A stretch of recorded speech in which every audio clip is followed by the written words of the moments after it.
This presentation is brief. I just want to give you a little bit of introduction to the piano lesson and to the playwright August Wilson. Wilson was born in 1945. I believe he died in 2005. But he was born to a German father and an African American mother. However, it was his mother who primarily raised him. As a boy, he experienced a lot of racism and kind of had an interesting education. He stopped attending school in high school after he was accused of plagiarism by a teacher. He felt that the teacher just assumed that the quality of work that he turned in couldn't be done by a young African American. So he stopped attending school but didn't tell his mother, and each day went to the library where he read and really educated himself.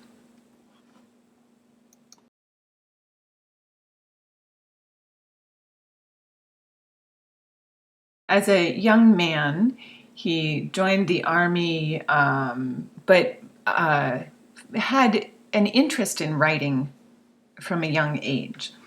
And after having left the army, he did to, in fact, be a writer and pursue that as his career. He had a hugely successful career as a writer. So he started the Black Horizons on the Hill, which is kind of a politically active theater, and eventually went on to have several successes on Broadway. He won a Pulitzer for the play Fences that we have seen an excerpt from.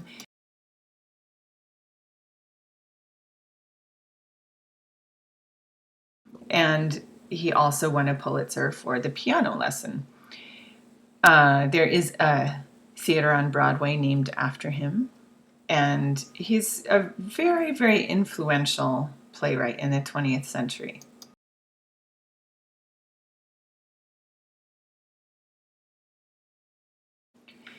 Both Fences and the piano lessons are part of a larger cycle of plays called the Pittsburgh Cycle. Wilson wrote one major play for each decade of the 20th century.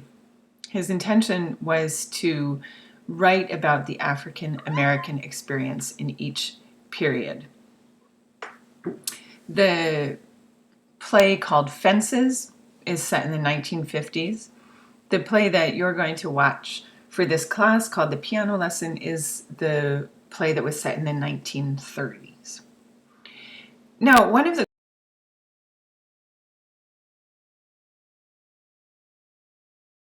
goals for World of the Arts is to examine the interrelationship of the various art forms. So I wanted to talk about an idea that August Wilson has shared in an interview. He says that he was influenced by, quote, the 4 B's.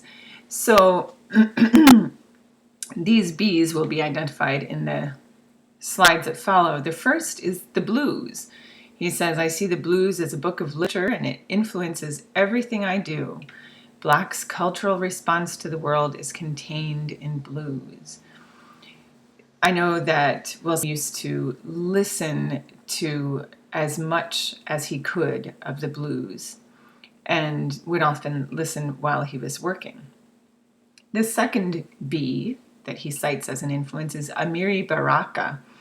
And Amiri Baraka shared his inspiration directly about the African American experience. Baraka had a really interesting career. His poetry is sometimes very strident, quite aggressive, but it didn't always start out that way. As a young man, he was part of what you could call the Beat generation, and his work was not particularly political.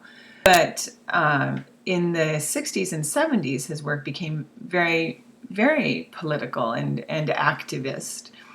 And actually, then he went through a third period where he identified himself as a Marxist and was very concerned with third world issues and rights. Um, but I think perhaps what really binds August Wilson and Amiri Baraka together in terms of their artistic output is that feeling that it was so important to discover and document and write about Black art forms. So Baraka, as well as being an author and a poet, was a music critic and actually published books about the blues. He published a book in 1963 called Blues People, Negro Music in White America. And that was followed by another book called Black Music. And he was still writing about that in the 1980s. So they share that common idea of treasuring and promoting the Black art forms.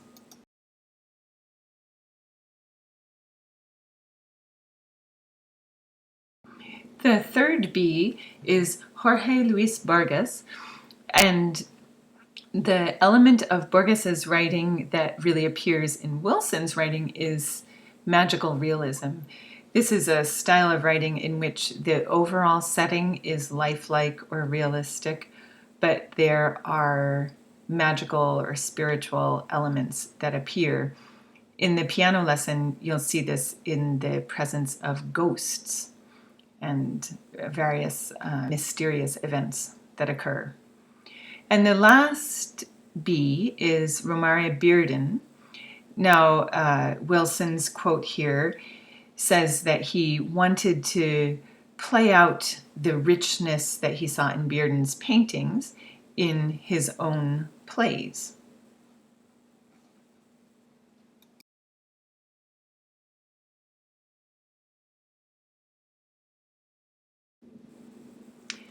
If you are someone who's taking this online course from Madison, you could actually go see a work by Bearden at the Madison Museum of Contemporary Art on State Street.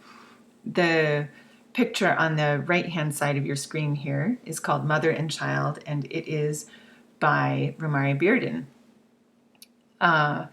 In another layer of the interrelationship of the arts, I have included some older paintings that I'm sure Bearden is referencing in this work. So he calls his work Mother and Child. For centuries, the most common depiction of mother and child would have been actually Madonna and Child, the Mary with the baby Jesus. I have two examples here. As with many of the sacred subjects in Christian religious art, the pose is somewhat static. You'll see this pose frequently, and it is echoed in Bearden's work. Now, the earring that's so prominent in Bearden's painting is also, I believe, a reference to another very, very famous work. The painting on the left here is called Girl with a Pearl Earring, and it's by Vermeer.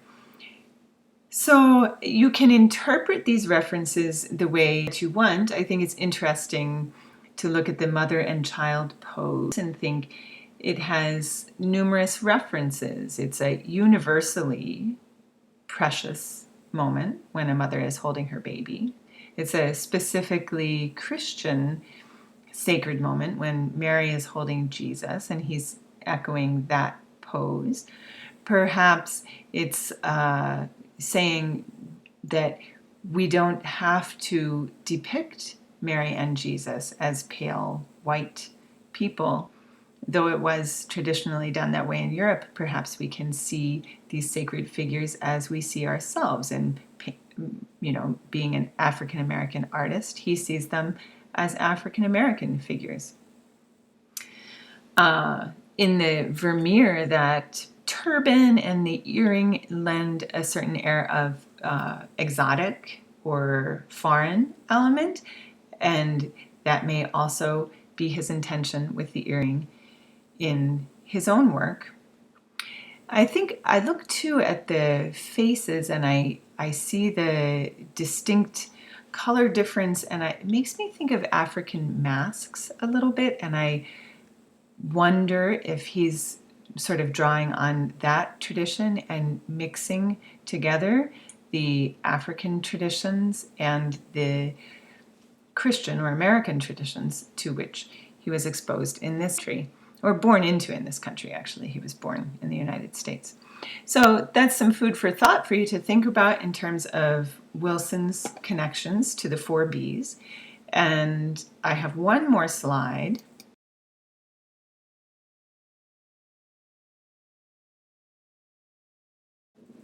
This is a series of questions that I put together to help you watch the piano lesson more thoughtfully and hopefully make it a more interesting experience for you rather than just following this story. You can actually read these questions ahead of time and keep them in mind as you watch the play.